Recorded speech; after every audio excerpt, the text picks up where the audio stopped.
আসসালামু আলাইকুম, সবাই কেমন আছেন? আশা করি সবাই অনেক ভালো আছেন। আমি আর আমার বর চলে গিয়েছিলাম ভেড়ামেরা, আর এটা হলো হার্ডিন ব্রিজ। আশা করি আপনারা সবাই জানেন এটা। যাই হোক, এখানকার পরিবেশটা অনেক সুন্দর, এখানকার বাতাসটা উপভোগ করার মতো, তাই একটা ছোট্ট করে ভিডিও করে নিলাম।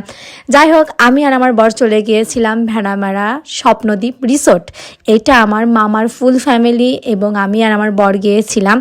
এখানকার পরিবেশটা অনেক ভালো, আর আমরা প্রচণ্ড রোদের মধ্যে গিয়েছিলাম, আমাদের অবস্থা খুবই খারাপ।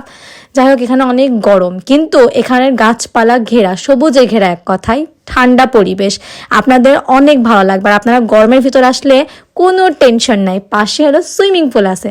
আপনারা গরমের মধ্যে গেলে অবশ্যই সুইমিং পুলে গোসল করতে পারবেন। যাই হোক, এখানকার প্রত্যেকটা ডিজাইন ইউনিক ইউনিক, অনেক সুন্দর। এটা ফ্যামিলি বসে একটা চা খাওয়া বা কফি খাওয়ার আড্ডাটা অনেক মজাদার। যাই হোক, ভিডিওটা ভালো লাগলে অবশ্যই লাইক, কমেন্ট এবং সাবস্ক্রাইব করে দিবেন। আল্লাহ হাফেজ।